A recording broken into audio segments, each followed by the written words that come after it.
Bismillahirrahmanirrahim. Assalamualaikum warahmatullahi wabarakatuh. Alhamdulillahirabbil alamin wa bihi nasta'inu ala umuri dunya waddin wa ala alihi wa sahbihi wa barik wa sallim amma ba'd. Allahumma faqihna fid din wa 'allimna ta'wil. Rabbi shrah li sadri wa yassir li amri wa hlul 'uqdatam min lisani yafqahu qawli. Rabbi zidni ilman warzuqni fahman. Amin ya rabbal alamin. Pada kesempatan kali ini kita akan bahas tentang hadis palsu atau hadis maudhu'. Ini sebagai pelanjutan dari hadis yang mardud, yaitu ada hadis dhaif dan hadis maudhu'. Hadis dhaif telah kita jelaskan dalam video sebelumnya, dan pada kesempatan kali ini kita akan menjelaskan tentang hadis palsu. Tanda-tanda kepalsuan hadis pada sanad. Sebuah hadis itu bisa ketahui palsu juga bisa dilihat dari sanadnya itu. Perawi terkenal pendusta dan riwayatnya tidak diriwayatkan oleh orang yang terpercaya. Jadi ketika ada sebuah hadis yang diriwayatkan oleh orang yang terkenal bahwa dia itu selalu berdusta dan juga riwayat dari dia itu tidak pernah diriwayatkan oleh orang yang terpercaya, maka hadisnya menjadi hadis yang palsu. Kemudian pengakuan dari perawi sendiri seperti Abu Ismah Nuh bin Abi Maryam yang mengaku bahwa ia memasukkan hadis mengenai keutamaan-keutamaan surah Al-Quran. Ketika dia sudah mengakui bahwa dia membuat hadis palsu, maka hadisnya secara otomatis menjadi hadis yang palsu. Kemudian tidak mungkinnya antara perawi tersebut untuk bertemu, seperti Abdullah bin Ishaq Al-Kirmani, lahir setelah 9 tahun wafatnya Muhammad bin Ya'qub, tetapi dia mengaku mendengarkan hadis dari Muhammad bin Ya'qub, sehingga hadisnya menjadi ditolak. Artinya ketika dilakukan pengecekan terhadap riwayat hidup dari perawi tersebut, kenyataannya mereka tidak pernah bertemu. Satu rawinya sudah wafat, sementara rawi berikutnya itu belum lahir, maka tidak mungkin mereka bertemu, sehingga hadisnya menjadi hadis yang palsu.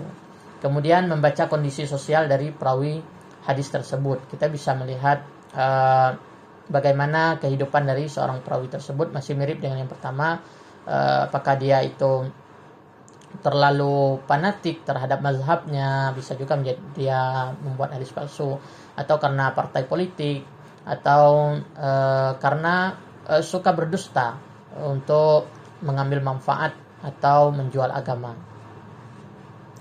Kemudian bisa juga dari matannya, selain sanad juga dari matannya. Misalnya susunan matannya itu buruk. Pada para pakar bahasa bisa merasakan bagaimana susunan bahasa Rasulullah SAW. Jadi seorang ahli bahasa yang mengetahui ilmu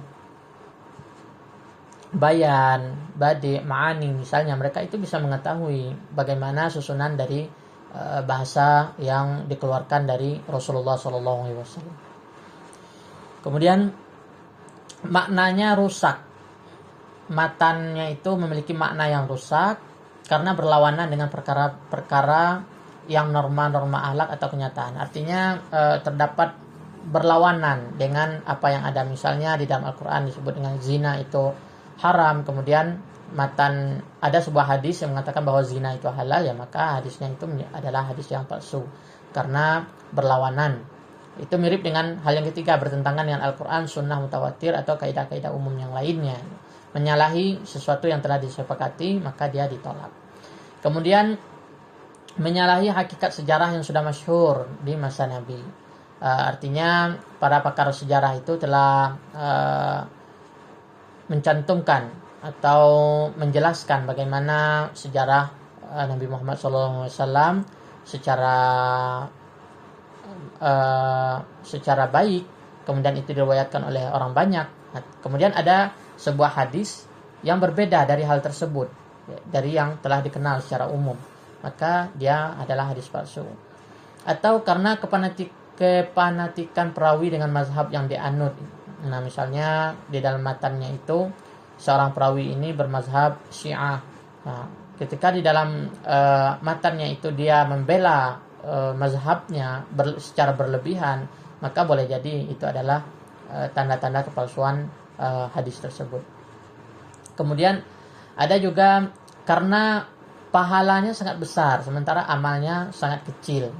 Ini juga bisa menjadi tanda-tanda kepalsuan sebuah hadis. Jadi ada dua macam untuk mengetahui hadis itu palsu atau tidak. Pertama dari sanadnya, yaitu apakah pendusta atau bersambung atau tidaknya, kemudian dari matannya mengenai isi matannya itu, apakah bertentangan atau tidak dengan Al-Quran atau ta'assub berlebihan kepada mazhabnya. Kemudian kenapa sih orang itu tega atau orang itu memasukkan sebuah hadis itu? Nah, inilah sebab-sebab orang itu memasukkan hadis. Pertama, perselisihan politik dalam masalah kekhalifahan dan mendekatkan diri kepada pembesar-pembesar negara. Kita tahu ini adalah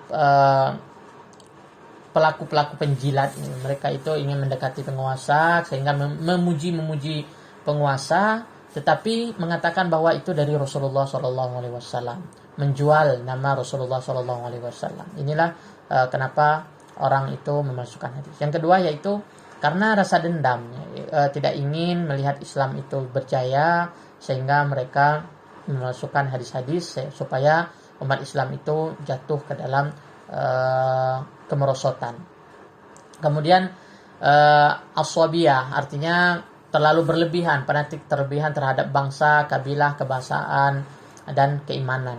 Atau misalnya demi membela bangsanya, kemudian dia membuat hadis agar mendapat dukungan, atau bangsanya itu mendapat legitimasi dari Rasulullah SAW. Atau bisa juga karena keinginan menarik minat para pendengar dengan kisah-kisah pengajaran dan hikayat-hikayat yang menarik. Nah, ini yang paling sering terjadi, yaitu agar apa yang ia sampaikan itu bisa menarik perhatian orang, maka ia membuat sebuah hadis dan memasukkan bahwa riwayat yang ia sampaikan itu ia katakan bahwa itu bersumber dari Rasulullah, padahal tidak. Kemudian bisa juga karena perselisihan paham dalam masalah fikih dan kalam, sehingga menyebabkan orang itu memasukkan sebuah hadis.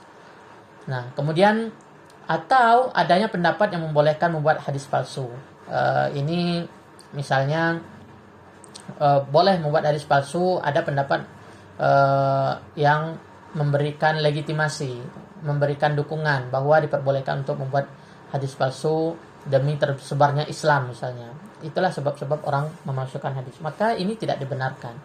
Nah, inilah alasan-alasan kenapa orang itu memasukkan hadis, tega memasukkan hadis. Tetapi ancaman bagi pemasuk hadis ini telah Rasulullah SAW sebutkan di dalam banyak hadisnya, bahwa barang siapa yang memasukkan hadis ini, maka tempatnya yang layak adalah api neraka. Mungkin sekian yang bisa kita bagikan. Assalamualaikum warahmatullahi wabarakatuh.